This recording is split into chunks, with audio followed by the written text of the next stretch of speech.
From Lagos, the nation's commercial capital. This is the news at 10. Live from Channels Television. Reporting tonight, Ayotunde Balogun.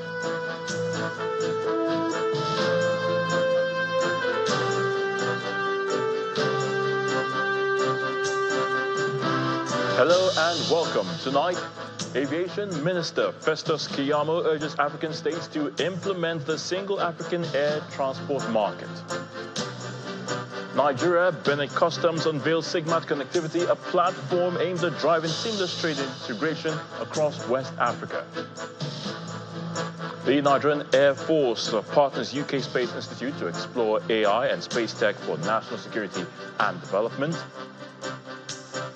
And President Donald Trump announces imminent Russia-Ukraine ceasefire talks after a 2-hour phone call with President Vladimir Putin.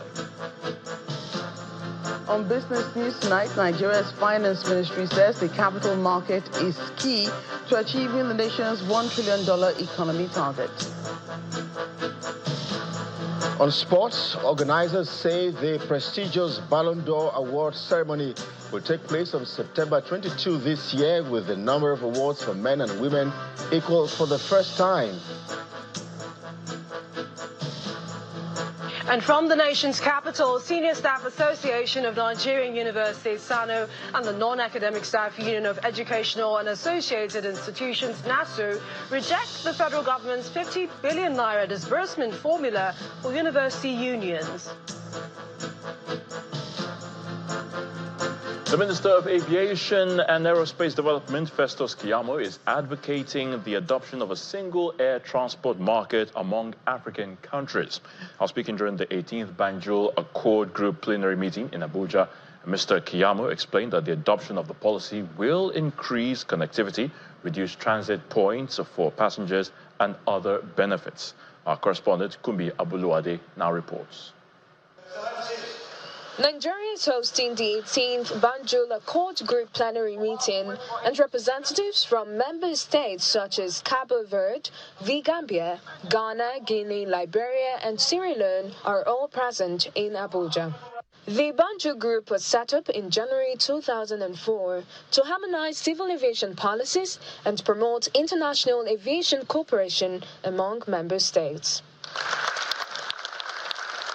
The host, as well as other participants, believe this essence has not been defeated. Nigeria, with a deep sense of pride, gladly hosts this 18th plenary, which further serves as an opportunity to not only reflect on our collective achievements, but also renew our focus on the challenges ahead.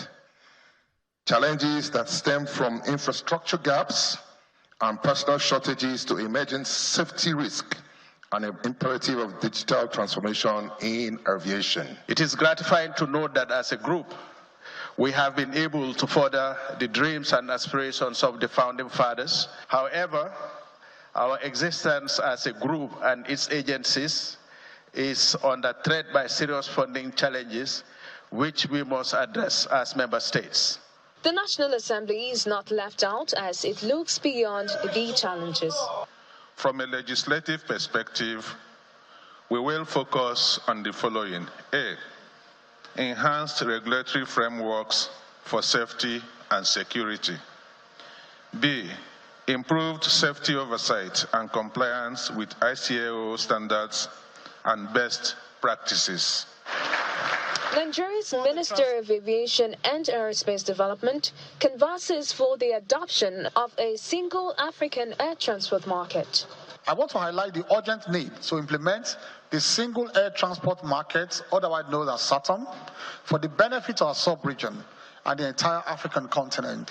Achieving this requires our collective resolve not only to implement SATM, but also to make conscious efforts to address the issues of non-fiscal barriers, including the high cost of travel within the region. Mr. Keyamo believes the adoption of the policy by member states will enhance intra-Africa connectivity and reduce transit points for passengers. Kumbi Abuluade, Channels Television News. Space technology is a terminology gaining ground in the country where satellites and ground-based systems for communications plays key roles for development. And the Nigerian Air Force is partnering with a UK-based center to harness the power of space science and artificial intelligence for the enhancement of the nation's national development and security. Speaking in Abuja at an international colloquium on artificial intelligence and space technology, the Chief of the Air Staff, Air Marshal Hassan Abubakar, says since the launch of Nigeria's 25-year space roadmap in 2005, space science and technology has gained significant mileage with tangible results to show, albeit with a lot of room for improvement. Security is the focus of this international colloquium on artificial intelligence and space technology, organized by the Nigerian Air Force as part of its activities marking the 61st anniversary of the force. The Chief of Communications and Information System of the Nigerian Air Force sets the tone for the event as he highlights the essence of the colloquium. This colloquium is a deliberate effort to explore how AI-driven innovations can be employed to enhance space-based professional capabilities of the Nigerian Air Force. Transforming the Nigerian Air Force into an agile and resilient force that effectively meets the air power demands of national security in all operational environments is an undertaking the Chief of the Air Staff promises to uphold. Under the leadership of President Bola Ahmed Tinubu, Nigeria's space ambition have received renewed momentum through both strategic directives. For instance, the presidential approval of a multi-billion naira take-off fund for the National Space Research and Development Agency, along with the green light for the launching of 4 additional satellites, both signal a clear and unwavering commitment to space innovation. These initiatives reaffirm space technology as a cornerstone of our national agenda, driving economic diversification, strengthening intelligence capabilities, and reinforcing sovereign resilience in an increasingly complex global landscape. In a paper presentation, the need to employ space science and technology is brought to the front burner. Services and concerned MDAs are to take advantage of trainings and courses. There is a defense-based school that has been approved. I believe maybe the GSA has the opportunity to kind of operate on it. It's in Delta State. They are working on, I'm working with them to work on all manners of courses that can be done. I'm employing all of us and the services to take advantage of that. The colloquium, which attracted participants from other services, is aimed at entrenching the use of space science and technology in the fight against insurgency. Some worrying news from Kebbi State. Gunmen suspected to be members of the Lakurawa bandit group have attacked a church in Zagani village in Danko Wasagu local government area. The gunmen stormed the church on Sunday during service, abducting some female worshippers. Confirming the attack in a phone conversation, the chief press secretary to the governor says 10 persons were abducted and some of the worshippers were also injured during the attack. Efforts to reach the spokesperson of the Kebbi State Police Command, CSP Nafiu Abubakar, were unsuccessful as he could not be reached at the time of filing this report. The presidential candidate of the Labour Party in the 2023 general election, Mr. Peter Obi, says the only coalition he is in is the one against hunger, poverty, and the terrible state of healthcare and education in Nigeria. Mr. Obi, who visited the Bishop of the Anglican Diocese of Kubwa in Abuja, emphasized that he is not desperate for any position, and those saying he has an agreement to deputize anyone in 2027 are playing politics of selfish ambitions detrimental to the growth of the country. He also says he is not an enemy of President Bola Tinubu and only accorded necessary courtesies with the president in Rome as protocol demanded, stating that he is an enemy of corruption and corrupt leaders. It's very simple. The more corrupt a country anywhere is, the more poverty. Because there's less investment in education, there's less investment in health, there's less investment in pulling people out of poverty. And that is why we must tackle it. So we can use the resources in critical areas. What they need is government support, and they should be supported because we have universal basic education. This is basic education. We need to come around and support them. And that's what I'm doing, going around schools, going around hospitals, because these are critical areas of development, education, health, and pulling your people out of poverty. I and the president is not fighting. Okay. I'm not fighting anybody. Yes. My fight is against bad governance, against hunger, against poverty, against out-of-school children, against people not having health services. This country have less than 10% insurance care, health insurance. Should be 100%. These teachers teaching here should be paid by government because it's universal basic education. The law says here that our children should go to school free. So what my Lord is doing is helping government. Government should help him. I'm in coalition against hunger, in coalition against poverty, in coalition against good health. Politics for me is not about position. It is about doing the right thing. Whatever you make of it, I can tell you, I, Peter, have told you where I stand. I just came back this morning. I didn't go talk about politics. I'm talking about the education of these children.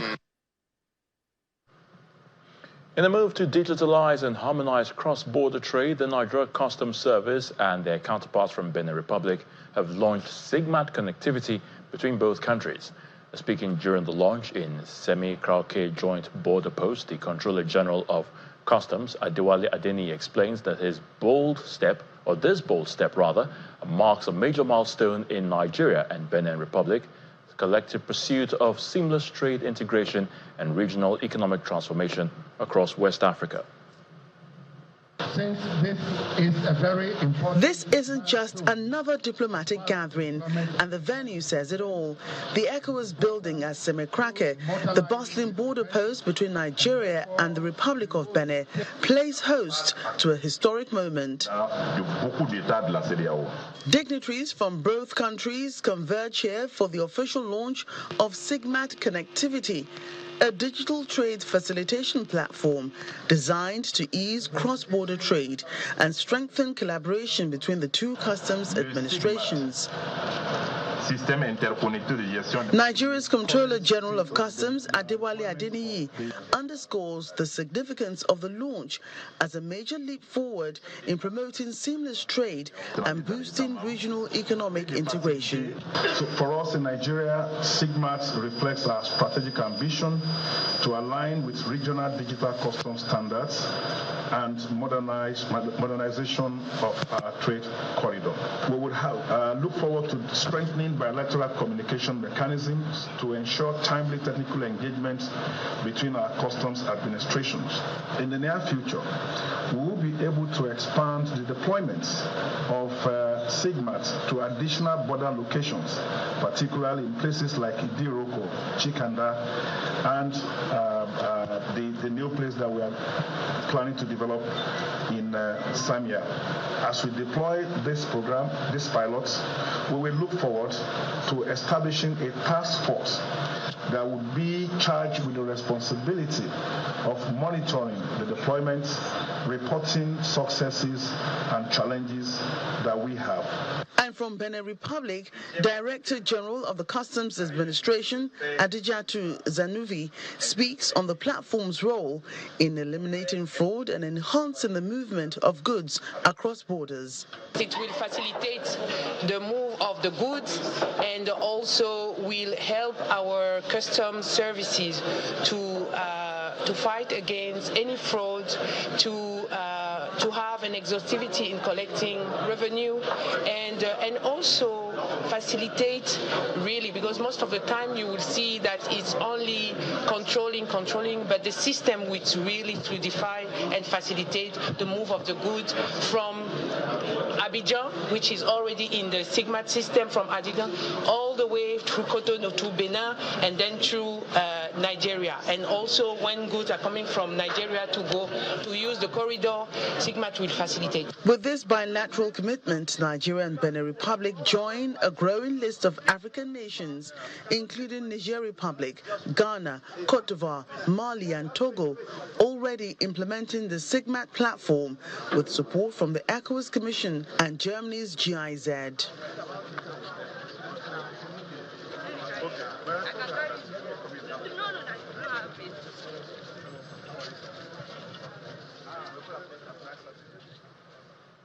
In part two, after the break, World Bank flags Benue's failure to utilize $500,000 health grant meant to boost immunization and malaria coverage. Please stay with us.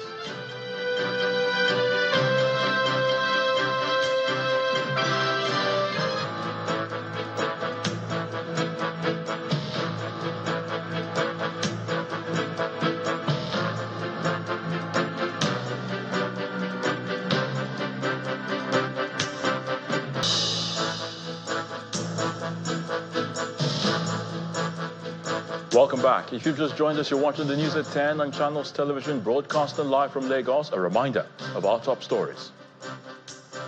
Aviation Minister Festus Keyamo urges African states to implement the single African air transport market. Nigeria-Benin Customs unveils Sigmat Connectivity, a platform aimed at driving seamless trade integration across West Africa. The Nigerian Air Force partners UK Space Institute to explore AI and space tech for national security and development. And President Donald Trump announces imminent Russia-Ukraine ceasefire talks after a 2-hour phone call with President Vladimir Putin.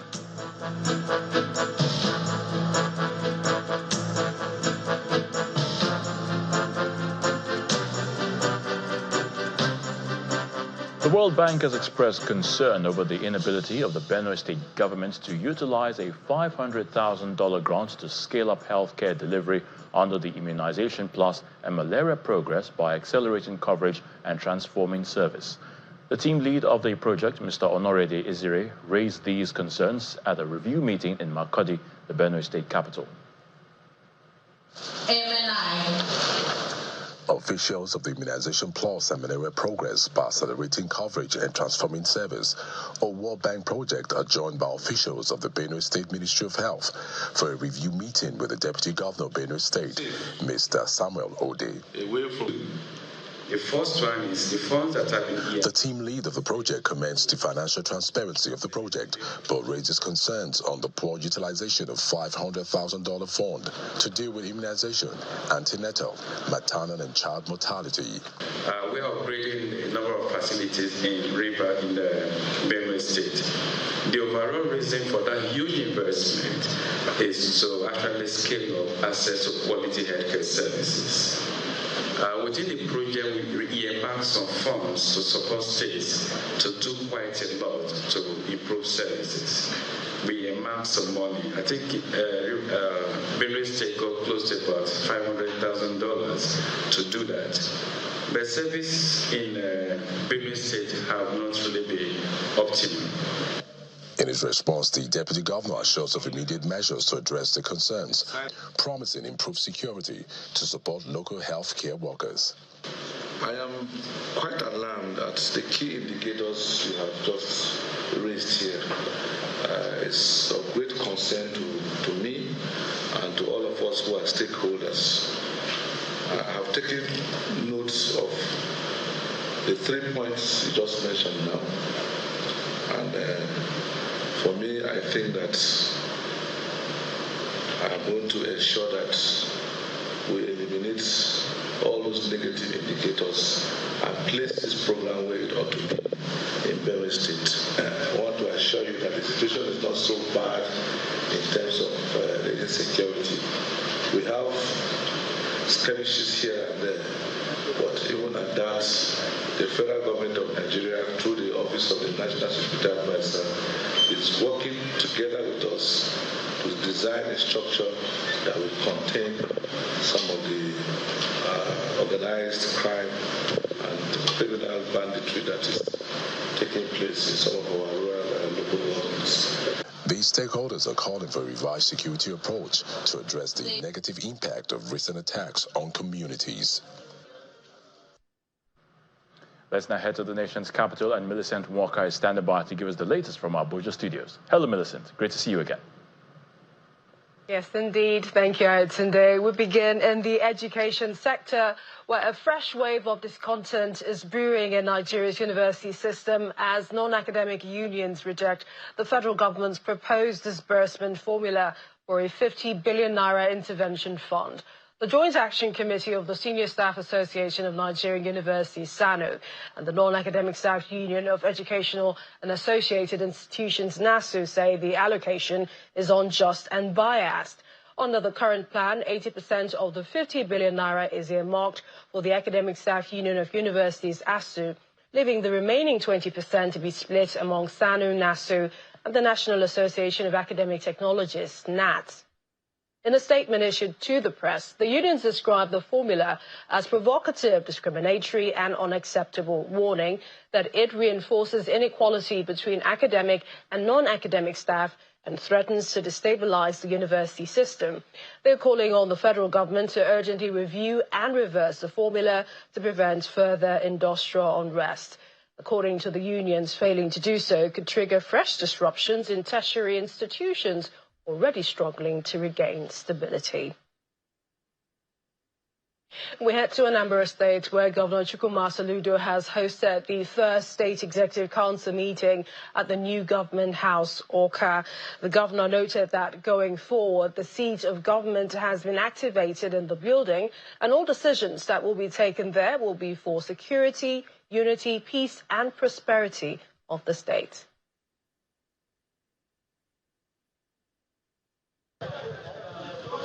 Members of the Anambra State Executive Council are already arriving at the new government house, Awka, for what will go down in history as the maiden Executive Council meeting at the newly completed complex. In succession, cabinet members make their way into the venue, expressing not just gratitude to Governor Chukwuma Soludo for delivering the long-awaited seat of government, but also optimism about its impact on the machinery of governance. Taking us out of that Bacha government house to this place is a big milestone, and we are grateful to him, and the people of Anambra State are happy for it. The governor sits here. The lodge is behind him, so he can walk as long as he wants. The SSG's office is there, the admin block is here. So it's like a three-arm zone being brought together for the first time, and it's going to work wonders in Anambra. Time of delivery will be shortened. This one, built for purpose, every member of ESCO will be properly seated with a desk, a microphone, a TV screen, and also the dining room that is next to it. So that increases effectiveness and productivity. It's just like having a proper classroom for people to learn. The arrival of Deputy Governor Dr. Onyekachukwu Ibezim is met with applause. Visibly moved, he reflects on the significance of the movement. Many governors have passed all this without having to do this. And when he said, we will have council meeting one day in this place, all of us laughed. Yeah, I served in the last administration for 8 years as an executive council member. We mooted the idea, we were frustrated. But when Mr. Governor said it, we said, wow, let's see. And within 3 years, here we are. It's a dream come true.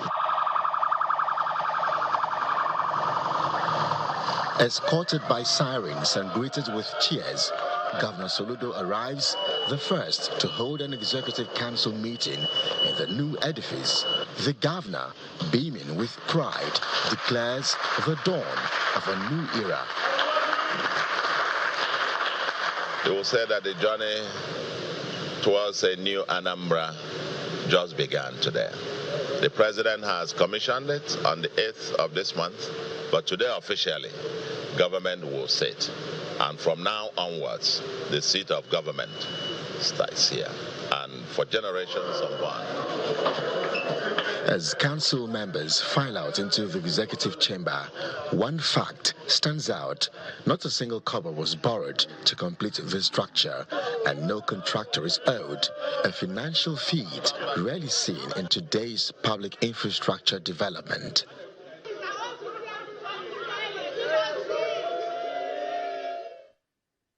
Still ahead on the news at 10, it's capital markets at the core. Nigeria eyes $1 trillion economy target as Securities and Exchange Commission holds its quarterly meeting. That's on Business News. To join us again.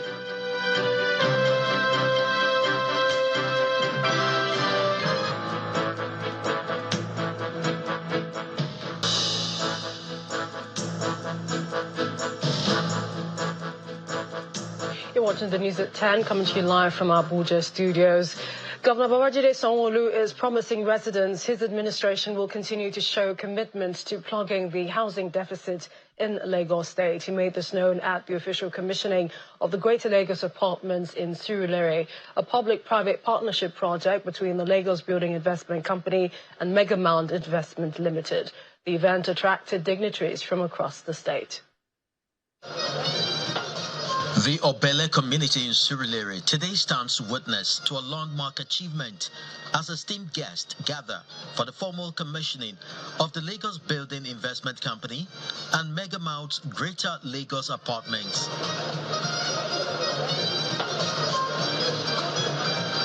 The arrival of His Excellency, the Governor of Lagos State, accompanied by the Deputy Governor and distinguished members of the State Executive Council, underscores the strategic importance of this occasion. Until he gets to his seat. This transformative housing initiative, a testament to the efficacy of public-private partnerships, comprises a substantial 378 units, offering a diverse portfolio of 1, 2, and 3-bedroom residences. For the Lagos Building Investment Company, this is significant. This development marks more than the delivery of physical structure like we can see. This new residential estate, built with innovation, built with integrity and affordability at their core, are a reflection of the value that guide the Lagos Building Investment Company, LBIC. This sentiment is shared by Megamount, the joint venture partner, whose collaboration has been instrumental in bringing this vision to fruition. This project has brought significant positive impact to Obele, Ojo-Elegba community. It has helped alleviate the housing shortage. Moreover, it has created numerous jobs during construction and will continue to generate employment in property management, local businesses, and thereby stimulate the local economy. It's been 5 years of dedication and hard work, and the governor's view speaks to the fulfillment of a long-held aspiration. One of my deepest wishes is for young family members of this big city to have places they can call home. And so this administration is always truly delighted anytime that we have the opportunity to hand over estates, to hand over house keys to our citizens. The high point is the official commissioning of the housing units. Okay, this flag is unveiled by the governor. 21 blocks of 378 units is no mean feat. It's an attestation to the many possibilities of PPP platforms, as demonstrated here by the Lagos State government in collaboration with Megamount. To some company news now. Dufil Prima Foods Limited has celebrated 20 years of its Indomie fan club. Children aged between 4 to 12 turned up with their teachers and parents for the colourful event which held at the head office in Surulere, Lagos. At the event, a new theme logo and song were unveiled, which celebrates friendship through the years built on love.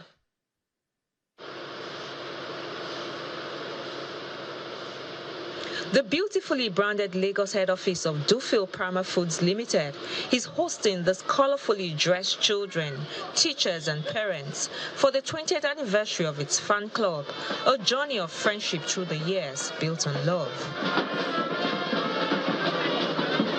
Marching and dancing, they take the love and joy to the streets, where the logo is unveiled.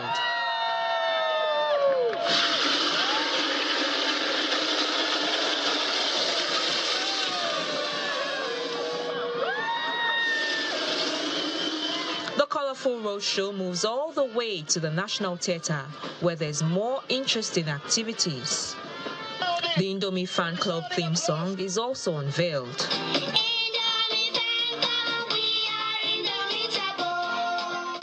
Fan club, of course, we started 2005, and we have a lot of activities that we have actually engaged on. In the graduation, we partner with the school. We have indoors activities where we go with our team members to go to the school to engage the children. We have competition, different competitions, spelling bee competitions, but the one that is really outstanding for us too is the one that we use to encourage, because in all our competitions we try to encourage bonding, we encourage oneness and love among family. What the platform does to these children, what it gives to these children, it gives them an opportunity of bringing all of them together, making friends, creating oneness, creating love amongst themselves. So it's not just the school that you belong to alone, it gives you an opportunity of meeting other people, and that's what the Indomie Fan Club stands for. Some of the children and their teachers also share the impact of the fan club and its activities. I was very happy when I saw my picture with Sweeney. Like, I almost cried. It seems very entertaining. The games, the song. In fact, the song is even better than the last one. As a teacher, it gives me an opportunity to be a child again. I get to play with children. I get to have fun. And it feels like the classroom every time I come for Indomie events. The Indomie Fan Club was created as an extracurricular activity platform to promote education through fun and learning. It currently has over 100,000 kids as members across various regions of the country, including Lagos, Ogun, and Abuja. And the management says it will continue to scale and reach other parts of the country. And I'm sure Ayatunde is a senior member of that fan club. That's it from the nation's capital. It's back to you. Thanks so much, Millicent. Wife of the President, Mrs. Oluremi Tinubu, has launched the Renewed Hope Agricultural Support Program. That's Initiative Agricultural Support Program and Young Farmers Club Kit in Zamfara State. The initiative aims to boost food production, empower the youth, and promote self-reliance among farmers. As part of efforts to stimulate economic independence through agriculture, the Renewed Hope Initiative Agricultural Support Program has been formally launched in Zamfara State. The First Lady of Nigeria, Senator Oluremi Tinubu, was represented at the event by the Zamfara First Lady, Hajia Huriya Dauda Lawal. Under the Young Farmers Club component of the initiative, each primary school in Zamfara State has been equipped with a functional school farm. The kits include a solar-powered borehole, water pump machines, wheelbarrows, hoes and cutlasses, all designed to introduce school children to modern farming techniques. Today is the start of an exciting new step in our journey to improve farming. And I'm proud to be here with a group of passionate young farmers who will help shape the future of agriculture in Zamfara State, inshallah. I encourage all of you to give your full effort to this important work. Farming is just not a job. It is our tradition, our pride, and the foundation of Zamfara State's economy. In a related event, over 300 beneficiaries received empowerment support under the Women and Youth in Agriculture program. Just yesterday, we concluded the impactful Every Home a Garden program, where 25 women who stood out during the course were empowered with 200,000 naira cash grant each and essential gardening tools. The Zamfara State Commissioner for Agriculture, Haruna Yao, commended the First Lady's efforts, noting the program's potential to improve agricultural productivity and drive rural development. 200 or 301 be benefited, whose day livestock, which is red goat, with a full package with brain, medication and vaccination, which is free of charge from Her Excellency. With the Renewed Hope initiative making its mark in Zamfara State, stakeholders are optimistic that these interventions will not only uplift local farmers, but also inspire a new generation of agriculturally minded youth.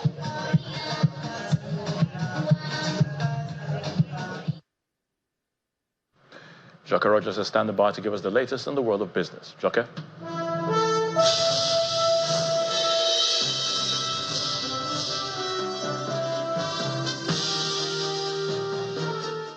Thank you, Ayo. Welcome to Business News. Nigeria's capital market is the key to achieving the nation's ambitious goal of attaining a $1 trillion economy by 2030.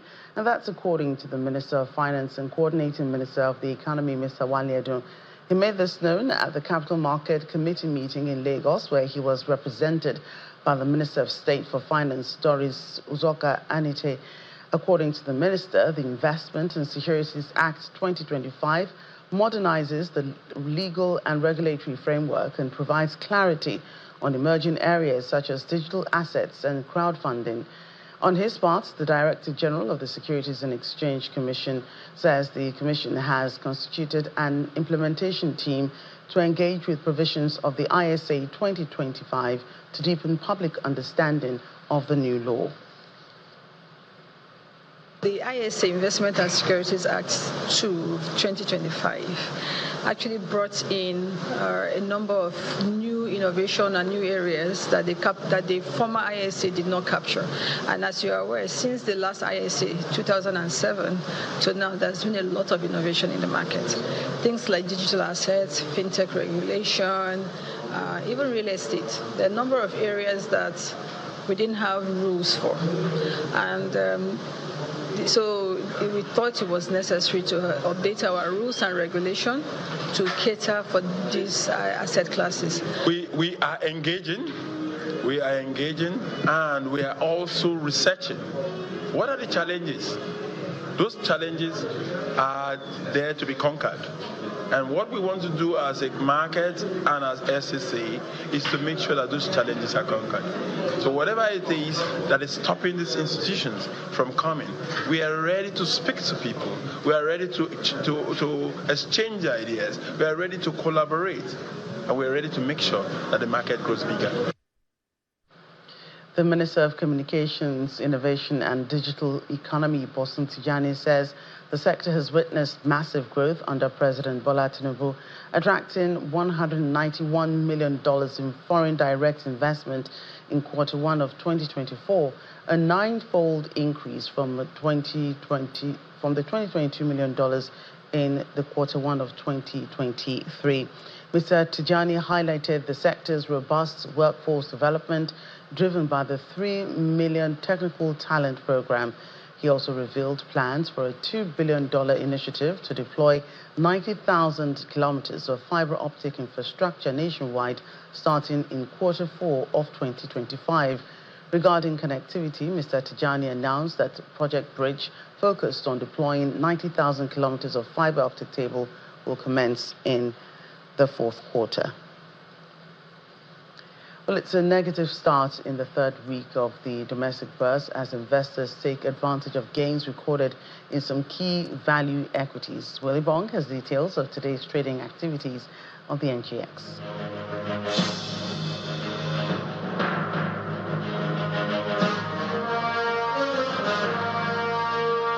Hello, welcome to the stock market report. It was a wild day at the market today, and there was lots of anticipation, I would say, that the market would close in the green when the oil share index hit a fresh high at intraday. But volatility is still the word on the street. The mover and shaker today, telco giant MTN Nigeria lost 3 naira from its share price to close at 275 naira. A lot of profit taking going on there. Now, the banking sector also contributed to this negative performance. Access Holdings, Fidelity Bank, Wema Bank, they all lost today. But we see consumer goods and oil and gas bucking that trend, and that dragged the oil share index marginally lower today at 0.01%. Not a lot of loss there. It's MPC decision tomorrow. Let's see how the markets react to this. Those are the highlights for today. Will Ibang signing out.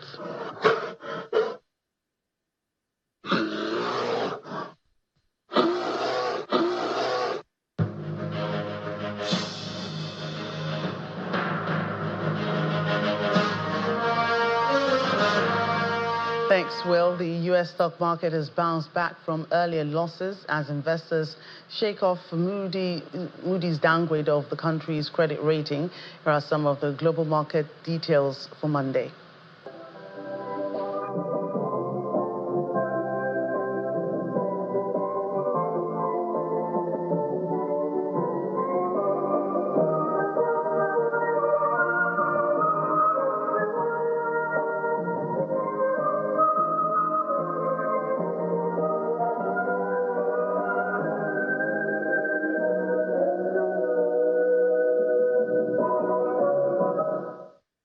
That's business news tonight. Back to you, Ayotunde.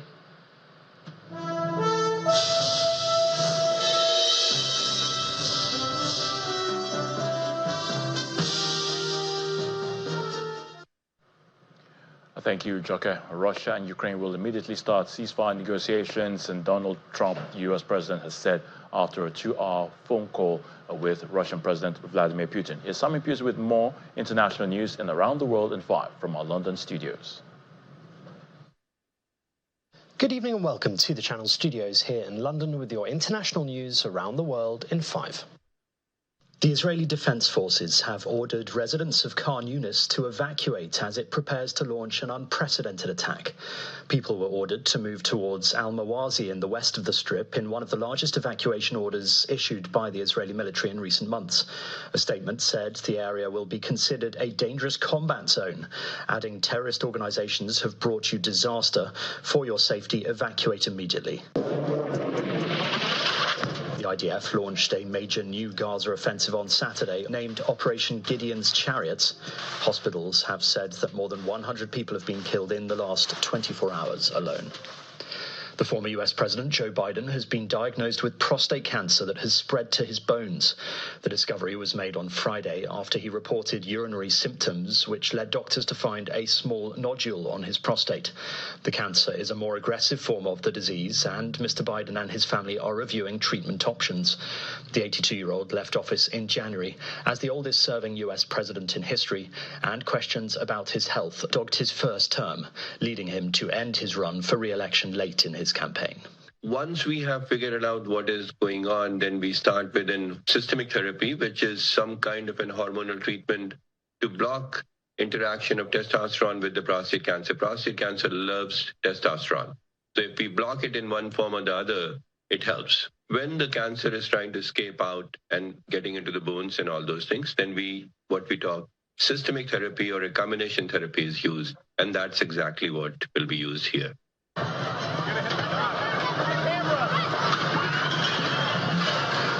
Mexicans are mourning the death of 2 young Navy cadets who were killed on Saturday when the training tall ship they were on crashed into the Brooklyn Bridge. The bridge is shaking out there. 20-year-old America Sanchez and 23-year-old Adal Jaya Maldonado Marcos were among the 277 crew members on board the Mexican Navy's sailing ship when its 3 masts snapped as they hit the bridge. According to Mexican media, Sanchez was one of the cadets who was standing on top of the masts at the time of the accident. 22 other crew members were injured, 3 of them critically. France will build a new high-security prison in its overseas territory of French Guiana to house drug traffickers and radical Islamists. That's according to the country's justice minister. Gerald Darmanin said the prison would target organised crime at all levels of the drug supply chain. The €400 million facility, which could open as early as 2028, will be built in an isolated location deep in the Amazon jungle in its northwestern region. Portugal's governing right-of-centre Democratic Alliance has won snap parliamentary elections, the 3rd in as many years, again falling short of a majority. Its leader, Luís Montenegro, promised supporters to stimulate investment and to guarantee prosperity and social justice. The socialist leader, Pedro Nuno Santos, announced his resignation after his party finished in 2nd and lost so many seats it ended up neck and neck with the far-right Chega, a relative newcomer. This is the first UK-EU summit. A new UK-EU deal signals a new era in relations. That's according to the UK Prime Minister Sir Keir Starmer, who announced a wide-ranging agreement on food, fishing, defence and passport checks. However, the Conservative leader, Kemi Badenoch, has accused the Prime Minister of taking the country backwards with the new deal. We've struck an SPS deal. to make food and agricultural trade with the EU cheaper and easier, and that is slashing red tape and bureaucracy. We've also struck a new defence and security partnership to strengthen our cooperation and strengthen our security, which is vital in this dangerous new era. Hi everyone, some personal news. Last week I shared a post here on Instagram that contained an emoji that has awful connotations. And the BBC has confirmed the former England football striker Gary Lineker will leave his presenting roles sooner than planned. His departure comes after he shared an Instagram post about Zionism that included a drawing of a rat, historically used as an anti-Semitic insult. In a new statement, Lineker says, "I recognise the error and upset that I caused, and I reiterate how sorry I am." Last year, Lineker announced his departure from Match of the Day, but said he would still present the FA Cup and World Cup coverage next season. He will now leave after the final Match of the Day of the season on Sunday. And that's your international news around the world in 5. Now back to the Channel studios in Lagos.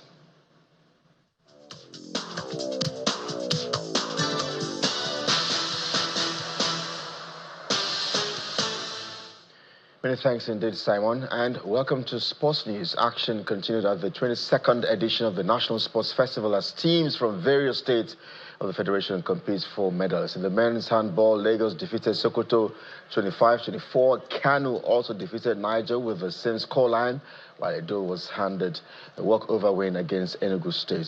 The DG of the National Sports Commission will also double as the chairman. Main organizing committee, Bukola Olopade, commended the discipline of athletes, the integrity made to bear so far on the hosting of the Sporting Fiesta tagged Gateway Games 2025. The Brighton's Jack Henselwood sealed a dramatic 3-2 victory against Liverpool to leave the Premier League champions without a win since clinching the trophy. And the slow side took the lead through Harvey Elliott's early opener before Yansin Airari equalized at the Amex Stadium. Dominic Szoboszlai restored Liverpool's advantage just before the interval, but Brighton staged a late fight back as Kaoru Mitoma leveled before Henselwood came off the bench to net with his first torch. Liverpool have taken just 1 point from their 3 matches following the title-clinching rout of Tottenham on April 27. Away from the EPL now, the Ballon d'Or award ceremony will take place on September 22nd this year, and the number of awards for women and men will be equal for the first time. Awards for Best Women's Goalkeeper, Best Young Women's Player, and the Top Women's Scorer and a club or national team have been added to the list this year for the ceremony, which is scheduled to hold in Paris. Now, that means that there will be 6 awards for male players and 6 for female players, with an additional prize, a Socrates Award for actions that promote solidarity, which is open to men or women. The nominees will be announced in early August. And San Mamés Stadium, the beating heart of football in Bilbao, is getting ready to play host to one of Europe's most anticipated sporting events, the UEFA Europa League final. This major occasion brings together fans from across the continent and turns the city into a vibrant hub of culture and communication. Bilbao, known for its Basque heritage and warm hospitality, offers visitors a unique experience with a capacity of excess of 50,000. The venue is home to Atletico Club and last year staged the 2024 UEFA Women's Champions League final. And we're sure looking forward to that encounter this Wednesday. That's sports. I'm Kelly. Egiga is back to you today.